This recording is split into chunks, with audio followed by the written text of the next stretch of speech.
everyone, Vincent WIMM here for Slash Gear. We're here at CES 2012 here at Showstopper, and I have Tim Tordahl.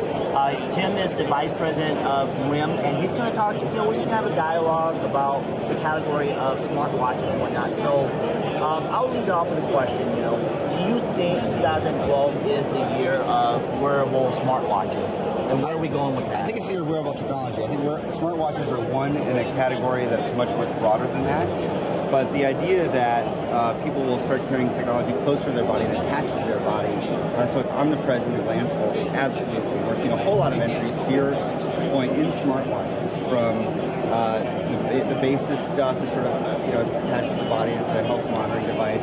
We've seen stuff from MetaWatch, we've seen stuff from Sony Ericsson and others. I think what we're doing that sort of sets us apart, and I'm really excited about it, is we're an open platform. And so we're Android-based, you can add apps to it, it's really easy to develop too.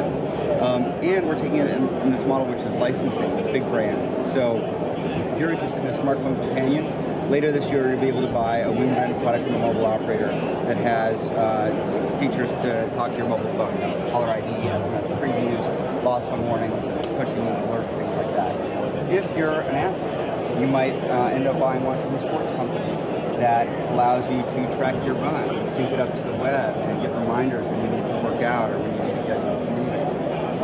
So lots of different opportunities, and I think 2012 is absolutely here for it. We've reviewed it, we like it a lot, and since the last time we spoke, you were just kicking off the developers program. How is that coming? Are developers coming on? Tremendous. I am so gratified by how it's turning out. We've got almost 2,700 registered developers on the platform in just a couple months for a platform that's not even available to the general public yet, which is great.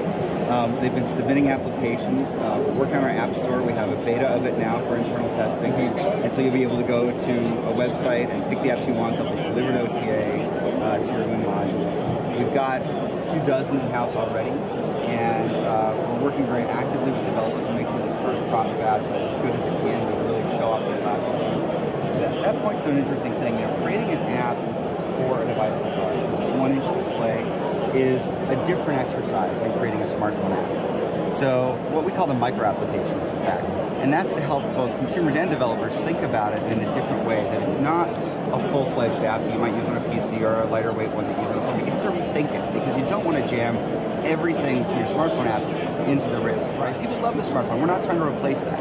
What we want to do is take the hassle out of the smartphone, of fishing it out of your pocket when there's an alert, and bring some of that to the wrist so it's glanceable and easily accessible. So getting that idea of micro applications is really important. Speaking of the WIMM 1, can we get a demo for me real quick? Sure, absolutely. I'm going to take it off to make it easier. That's a nice band. I don't remember seeing one like that the last time we did it. So we've built a bunch of prototype bands to help our licensees think about what's possible and different looks they might like. What we're looking at right now is the transflective mode, or the reflective mode. And what's really important about this, and I think we're one of the only products in the category with this, it's an always-on display. It's always real. There's always data there. And it doesn't just have to be the time. In fact, you can see here I've got my hometown weather on it. I could have my next calendar. Is the display color? The display is color, but not when it's in this mode. So as you're wearing it around, you don't want a big, loud, bright thing on your wrist as you're moving around, right? So we keep it very subtle, very readable. You touch it, and it comes alive. And then it's full color. You can swipe into it. You can move through the applications. We've built some demo apps for CES. So here's one that helps you get around the monorail, which, traffic and cabs are a nightmare here. Gives you the monorail map, and you just easily swipe through it and figure out what station you want to be at. And we've kept the whole interface very gestural, so you're not poking at little buttons on the screen, but you're swiping. So I swipe down to exit it, swipe over to the next app. We've got a compass app, an image viewer app, pedometer, calendar, so you can go into my calendar and see, a pretty full day today, tomorrow again, crazy day. Now, of course, I don't have to dig into these apps to get some of that data. Back up at this top level, I could change watch faces. And both applications and watch faces are available to developers. So here you can see my next appointment with an analyst.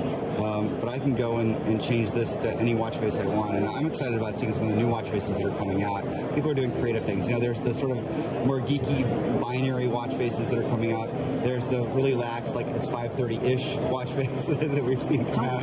For our readers who don't know what WIMM 1 is, what is it? What is WIMM 1 and how is it going to keep me connected to my Android phone? Absolutely. So, and it's more than just Android, but so WIMM creates these modules, and they're to be embedded in lots of things. Maybe they're watches, maybe they're pendants, maybe they're other things. But the WIMM 1 is a developer kit to allow software developers to start to create applications for the platform. So we sell it on our website to registered developers, and instead of building their apps in an emulator on a PC or Mac, they can actually build them and load them onto this device and experience that. And we think that's really important because you can't do the gestural thing on the computer screen, right?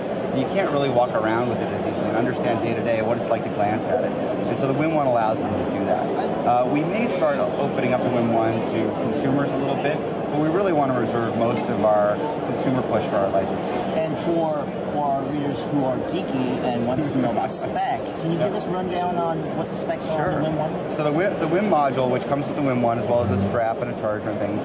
Not this particular strap. Not that particular strap. One of a kind, different strap we've got over here if you'd like to see it. It's got Wi-Fi. It's got Bluetooth. We've got a GPS chip inside that we're going to enable in a future software release. Accelerometers for motion sensing and tilt stuff. Magnetometer for the compass that you saw swipe by earlier. It's got this transflective screen that's bimodal, and we go into the super low power mode right now when we're showing this transflective display. It's driven by an ARM11 because it is Android based, and we need a pretty hefty processor to do it. But in times like this, we don't need to run that full out. So we actually shut it down. We have a small microprocessor that's running the system in this state. And battery life? Battery life is about 30 to 35 hours when you're using it as a Wi-Fi connected device. And so it's really a charge once a day kind of thing. If you're using it paired to your mobile phone, it depends on the mobile phone because some are more chatty than others. And so if we're on an Android phone, we get you a full sort of work day or waking day out of it. Some other phones are more chatty over the protocol. We have actually Android and BlackBerry applications that allow you to pair it up and do more features, which we think is really important. And the iPhone stuff is there for caller ID. As soon as they start to open up... So it's not just for Android, it's also for iPhone as well. Absolutely. They can join the party. Absolutely, and it works really well. I think you saw just before this interview started, somebody called me, and I didn't have to pull the phone out of my pocket. I looked at my watch, and I could see who was calling. I could send it straight to English. So that's really... So this is a kit that comes with WIMM 1, right? That is the strap that comes with WIMM 1. We call it the Volta. It's pretty basic, but we didn't want to have anything that's too polarizing, right? We want something very, very simple. People can wear around and try it, and over time we expect to have dozens of choices for fashion, one that'll fit, everybody's preference. Gotcha. Is there anything else you want to add to the demo, or? I think that's it. I mean, we're super excited. CES has been very, very busy for us. We're basically 7 a.m. to 10 p.m. in meetings every day, and continue to have a tremendous amount of interest, and we'll be making some big announcements. Great. So that's it for this quick look and visit with Tim Tudor over at WIMM. And make sure to check out our review on slashgear.com. And thanks for watching. Thanks, Vince. Bye.